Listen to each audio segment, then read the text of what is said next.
आइए आगे बढ़ते हैं अगले सेगमेंट की ओर। तीव्र गति से सबसे पहले देखिए बाढ़ बारिश की खबरें।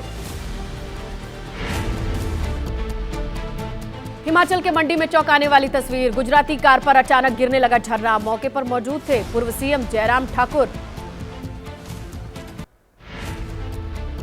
उत्तराखंड के चमोली में भीषण लैंडस्लाइड। भरभरा कर पहाड़ी से नीचे गिरी चट्टान, सड़क पर आया मलबा। लैंडस्लाइड के बाद आवागमन प्रभावित। राजस्थान से उदयपुर में भारी बारिश। फतेह सागर झील हुई ओवरफ्लो। झील को खतरे से बचाने के लिए गेट्स खोले गए। राजस्थान के अजमेर में भारी बारिश के चलते शहर भर में जल भराव। सड़कों पर तालाब जैसा नजारा। प्रशासन ने 2 दिन के लिए स्कूल्स बंद किए। अजमेर में 24 घंटे की बारिश से बिगड़े हालात। घरों में घुसा पानी। खाने पीने की चीजों पर गहराया संकट। बिजली न होने से लोग बेहाल। अजमेर में 2 दिन भारी बारिश की चेतावनी। लगातार जारी बारिश से पूरा शहर तालाब में बदला। घरों दुकानों में भी पानी ही पानी। राजस्थान के टोंक में बारिश का कहर। बीसलपुर बांध पर खतरा। 6 गेट खोले गए। बांध के पानी से बनास नदी उफान पर। हरियाणा के रेवाड़ी में बारिश ने खोले व्यवस्थाओं के पोल। शहर से गांव तक पानी ही पानी। शहरों में जल भराव। जयपुर में मूसलाधार बारिश ने लोगों की मुश्किलें बढ़ा दी हैं। शहर के कई इलाकों में जल भराव। लोगों को आने जाने में दिक्कत। यूपी के हापुड़ में बारिश से लोग बेहाल हैं। सड़क पर पानी है। रेलवे अंडरपास में पानी। लोगों को आवागमन में दिक्कत।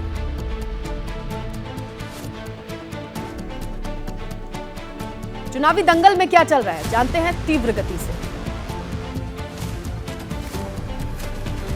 हरियाणा चुनाव में गठबंधन के लिए आप कांग्रेस की बातचीत जारी है। कांग्रेस प्रभारी दीपक बाबरिया का बयान। दोनों पार्टियों को फायदा होने पर ही गठबंधन होगा। बदल सकते हैं घोषित उम्मीदवारों के नाम। हरियाणा में कांग्रेस और आप के बीच दरार। आपका दावा सभी सीटों पर लड़ने के लिए तैयार। हमें कमजोर समझने वाले बुरी तरीके से पछताएंगे। हरियाणा के जुलाना में आज विनेश फोगाट की भव्य स्वागत की तैयारी है। कांग्रेस से टिकट मिलने के बाद पहली बार जुलाना आ रही है। खापों और ग्रामीणों ने अभिनंदन की तैयारी की। बजरंग पुनिया ने कहा कि पेरिस से लौटने के बाद राजनीति में आने का फैसला लिया। सब कुछ ठीक होता तो कुश्ती लड़ रहा होता। हालात ऐसे हुए कि खेल छोड़ना पड़ा। विनेश फोगाट बजरंग पुनिया के कांग्रेस में शामिल होने पर बोले ब्रजभूषण शरण सिंह। कहा सच सामने आया। कांग्रेस ने राजनीति के लिए बेटियों का इस्तेमाल किया। ब्रजभूषण सिंह के बयान पर बोली सुप्रिया श्रीनेत। यौन उत्पीड़न के आरोपी को मंच देना गलत है। विनेश के अलावा 6 लड़कियों ने भी आरोप लगाए हैं। क्या वो भी गलत है? विनेश फोगाट बजरंग पुनिया के कांग्रेस में शामिल होने पर कांग्रेस के वरिष्ठ नेता वीरेंद्र चौधरी ने माना पहलवानों का आंदोलन कांग्रेस समर्थित था। कहा महिलाएं ऐसे धरने पर नहीं बैठती। भारतीय कुश्ती संघ के अध्यक्ष संजय सिंह का बजरंग और विनेश पर निशाना। कहा केंद्र सरकार दोनों के आंदोलन की जांच कराए। क्या इनकी वजह से हमारे पहलवान ओलंपिक में प्रदर्शन नहीं कर पाए? विनेश फोगाट ने बजरंग पुनिया को किसान कांग्रेस का कार्यकारी अध्यक्ष बनाया। इसके लिए बधाई दी। एक्स पर पोस्ट कर लिखा महिला खिलाड़ियों और किसानों के लिए हमारी लड़ाई जारी रहेगी। जींद के सफीदों से बीजेपी उम्मीदवार राजकुमार गौतम के विवादित बोल। मंच पर कहा जो साथ देगा सिर्फ उसे ही मिलेगा। हरियाणा में बीजेपी के एक और नेता की बगावत। पूर्व मंत्री बच्चन सिंह आर्य का पार्टी से इस्तीफा। कहा जनता के कहने पर लड़ रहा हूं चुनाव। बीजेपी से टिकट नहीं मिलने पर फिर निर्दलीय लड़ेंगे नयनपाल रावत। हरियाणा के पृथला विधानसभा से पिछली बार निर्दलीय चुनाव जीता था। बीजेपी को समर्थन दिया था। सुनीता केजरीवाल का आरोप पार्टी तोड़कर विपक्षी नेताओं को जेल भेजकर केवल सत्ता में बने रहना चाहती है बीजेपी। लोगों के काम में कोई इंटरेस्ट नहीं है। जम्मू कश्मीर में बीजेपी का चुनाव प्रचार तेज हुआ। आज राजनाथ सिंह 2 रैलियां करेंगे। रामबन बनिहाल में जनसभा को संबोधित करेंगे। जम्मू में गृह मंत्री अमित शाह ने हुंकार भरी। कहा इस बार 2 नहीं एक संविधान के तहत चुनाव होने जा रहे हैं। बीजेपी की सबसे बड़ी ताकत नेता नहीं बूथ के कार्यकर्ता है। अमित शाह ने विरोधियों पर जमकर हमला बोला। बोले विपक्ष के आने से 370 वापस आएगा। चुनाव के बाद जम्मू कश्मीर को राज्य का दर्जा देने का वादा किया। केंद्रीय मंत्री जितेंद्र सिंह ने कहा, पीएम मोदी की वजह से राहुल निश्चिंत होकर कश्मीर में घूम पा रहे हैं। केंद्र और राज्य में उनकी सरकार होने पर सुरक्षा घेरे से बाहर नहीं निकलते थे। जम्मू कश्मीर में आरएलडी प्रभारी विनय गांधी का राहुल गांधी पर हमला, कहा धारा 370 पर अपना रुख साफ करें। अकेले चुनाव लड़ने पर कहा, हर जगह हालात अलग है।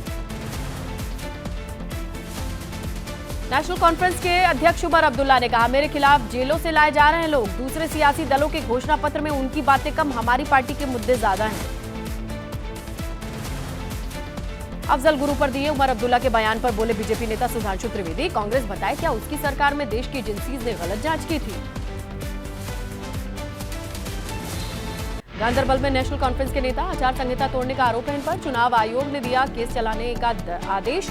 उमर अब्दुल्ला गांधरबल से विधानसभा चुनाव लड़ रहे हैं। एनसीपी नेता धर्मराव बाबा की बेटी शरद पवार गुट में शामिल होने की तैयारी। अजित पवार ने कहा, समाज को पसंद नहीं आता परिवार को तोड़ना, मैंने अपनी गलती मान ली। पॉलिटिकल अपडेट तीव्र गति में। यूपी में मंगेश यादव के एनकाउंटर पर विवाद, मजिस्ट्रियल जांच होगी। अखिलेश यादव ने एनकाउंटर पर सवाल उठाए। सुल्तानपुर सराफा डकैती कांड को लेकर मास्टरमाइंड विपिन सिंह की कोर्ट में पेशी हुई। कोर्ट के बाहर निकलते विपिन बोला, उसका भी हो सकता है एनकाउंटर।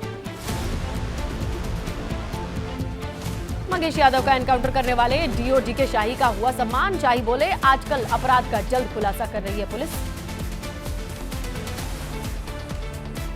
सुल्तानपुर एनकाउंटर पर ओम प्रकाश राजभर ने समाजवादी पार्टी पर पलटवार किया। जातिवाद का जहर फैला रहे हैं एसपी नेता। मंगेश यादव एनकाउंटर पर राहुल गांधी ने कहा, बीजेपी शासित राज्यों में कानून व्यवस्था की धज्जियां उड़ाई जा रही है। एसटीएफ बनी है आपराधिक गिरोह।